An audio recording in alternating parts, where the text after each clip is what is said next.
Halo, tema kali ini ya, gimana perasaan dia ketika di blok balik sama kamu. Wah ya, jangan lupa di follow, di subscribe ya. Terus ya yang mau order garam boleh loh ya. Ini cuma 20.000 aja bisa tenang, bahagia, happy ya, menetralisir energi negatif, black magic dari dalam maupun dari luar. Rumah juga lebih nyaman, lebih adem gitu ya. Cara pakainya gimana?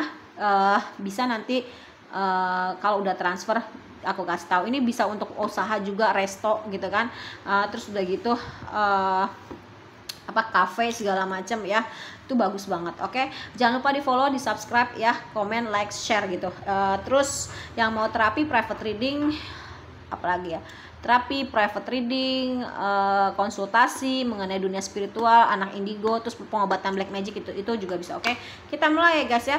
Perasaan dia ketika kamu blok balik. Oke, perasaan dia ketika di blok balik. Oke, nih satunya adalah kartunya udah nyaman ya, udah nyaman dalam artian dia tetap nyaman sama kamu. Ini sorry ya, ini bukannya nggak di shuffle, tapi aku tadi buat. Terus ada kartunya yang agak-agak yang agak-agak porno lah ya, bukan porno sih, lebih ke vulgar gitu, takutnya kena ban ya gitu. Lupa aku tutupin, tapi yang 3 ini udah aku ambil ya. Jadi nah, perasaan dia ya, dia nyaman sama, tetep kok, dia tuh nomor 1 nyaman sama, susah kalau udah nyaman ya gitu. Dia nyaman sama kamu, dan dia berpikir, ih gila nih cewek atau cowok pinter nih gitu kan. Ini muka kamu udah judes banget, dia ngerasa kayaknya kamu nih udah males gitu sama dia gitu ya. Dan batin dia nggak tenang ketika di blok balik sama kamu gitu loh. Siapa suruh ya, makanya jangan kekanak-kanakan gitu loh ya.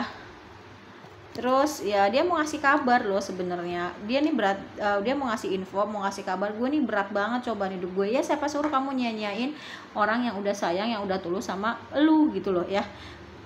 Ada yang tulus, ada yang sayang, lo sia-siain. Giliran yang nggak baik lo pertahanin ya kan. Lo membuang berlian untuk kerikil ya, kayak gitu. Itu sih yang aku rasain ya, kayak gitu. Dia cobaannya lagi berat nih, dia mau curhat. Iya, giliran lo berat cobaannya ke kita gitu kan, cerita. Giliran lo enak-enak lo diem-diem aja gitu kan. Nah, dia kayak pingin pergi gitu, dia kayak pengen pergi, tapi dia masih on and off gitu. Dia tahu nih kamu baik sebenarnya, cuman emang dia nih mau menuju ke kamu, tapi dia tahu kamu tuh, dia tuh udah toksik gitu ke kamu. Dan dia tahu kalau lo nih udah tahu gue nih toksik, gue nih nggak baik gitu, tapi ada perasaan tulus ya gitu loh sama kamu tuh. Dan sayang juga, cuman memang ada keraguan nih, gimana sih sebenarnya orang sama gue gitu kan. Dia tahu gitu ya, dia nih lagi kamu tahu nggak sih, gue tuh lagi cari rezeki, lagi cari uang gitu, keuangan gue tuh nggak baik gitu. Dan dia yakin gitu loh, bahwasanya kamu belum bisa move on dan dia belum bisa move on. Tapi gitu, akhirnya setelah di blok kayak gini, dia berpikir kayaknya lo udah move on dari gue, sedangkan gue tuh belum move on lo dari lo, kayak gitu. Capek deh. Itu sih ya perasaan dia, nggak karu-karuan perasaan dia setelah kamu blok balik. Perasaan dia setelah kamu blok balik. Oke. Dia tersadar, oh iya gue udah gue sih emang udah mengecewakan lo sih ya. Gue selama ini udah menyakiti hati lo, dan dia butuh bantuan banget dari kamu, terutama tindakan ya. Gue harus kayak gimana, gak cuman pemikirannya. Lo kemana aja kemarin? Nah, dia lagi kesulitan ekonomi. Jangan-jangan dia tuh nuju ke kamu karena kamu itu lagi banyak duitnya. Jangan mau. Dia udah dapat keadilan ya, karena selama ini dia tuh udah semena-mena meremehkan kamu, serasa lo orang paling kaya gitu kan. Dan memang dia kayak, ya udah deh, kalau emang lo udah nggak mau sama gue tuh sebenarnya butuh bantuan pemikiran, tindakan, gimana nih gue keluar dari zona nggak baik gue gitu loh ya gitu. Gue tahu lo tuh bisa jadi tempat gue untuk bangkit gitu loh ya. Dia akhirnya coba bertanya ke dalam hatinya ya, dan mencoba mengikuti kata hatinya dia. Iya, memang gue ini selama ini udah nyakitin lo. Dia banyak berdiam diri dan merefleksi setiap perbuatan dia sama kamu. Dan dia tahu kamu tuh menjadi sosok seorang yang, gue tahu nih kalau ketika gue datang lo udah ready apapun kelakuan gue. Dan dengan jadi gini, dia tahu kalau misalkan kalau gue ngelakuin A yang gak baik ke lo pasti akan ngelakuin jadi kamu tuh kayak udah punya strategi untuk setiap perbuatan dia baik atau enggak gitu loh.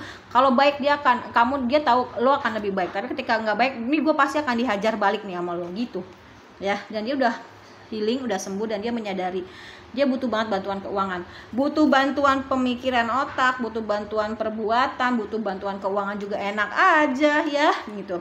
Dia selama ini selalu mengevaluasi ya, setiap dalam diamnya dia mengkontemplasi, oh ya yang gue pernah ngelakuin ini sama lo, gue pernah ngelakuin itu sama lo gitu. Dan dia berusaha untuk bahagia walau sendiri gitu ya.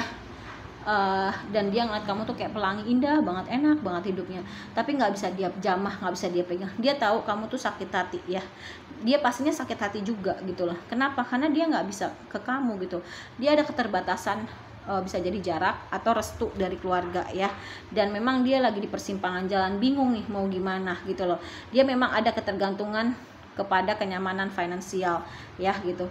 Kayak seolah-olah kalau nggak ada duit dia takut mati gitu loh ya.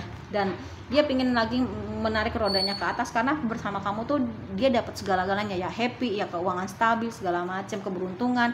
Dia pingin datang ke kamu, tau nggak sih perasaannya? Dia tuh pengen datang ke kamu, cuman dia overthinking. Malam tuh kadang dia suka bangun mikirin ini gimana ya, penolakan. Dia masih mantau kamu, dia tahu kamu soulmate-nya. Apa yang dia mau dia bisa dapat dari kamu, kebahagiaan lah, terus udah gitu kemapanan finansial, kamu orangnya punya kekuatan dalam diri kamu, dan kamu orangnya dermawan, apapun itu kamu bisa kasih gitu kan. Dia tahu kamu sudah sudah makmur sendiri. Kamu tahu nggak sih, dia tuh punya inner child ya, dimana memang dia harus hidupnya mapan, karena mungkin ya di masa kecilnya atau dulunya itu dia pernah merasa kehilangan sesuatu, mungkin jatuh juga jadi orang nggak punya gitu. Jadi makanya dia kerja keras gimana caranya supaya bisa punya kenyamanan finansial kayak gitu ya. Jadi intinya adalah gimana sih perasaan dia ketika diblok balik sama kamu, nggak tenang ya. Dia nih pengen kasih kabar, gue nih berat banget cobaan, gue butuh bantuan pemikiran, butuh bantuan action, tindakan gitu loh. Karena dia memang lagi kesulitan keuangan banget, tapi dia sadar gitu, dia udah berbuat gak baik sama kamu, dan dia sudah mendapatkan keadilan atau karmanya itu ya. Sudah gak baik ke kamu, dia dapat sekarang dari orang lain, atau bisa jadi dia meninggalkan kamu atau ngeblok kamu tuh karena mungkin dia lagi dengan seseorang yang jauh lebih baik finansial. Ternyata pas ditinggalin sama dia, kamu malah pelan-pelan finansialnya bagus, jadi kayak ngejilat ludah sendiri ya. Itu semua terserah sama kamu ya. Oke, terima kasih banyak ya. Jangan lupa order garam, private reading ya, terapi, pengobatan gaib, konsultasi mengenai dunia spiritual, dan juga konsultasi mengenai anak indigo juga bisa. Oke, terima kasih banyak, dadah.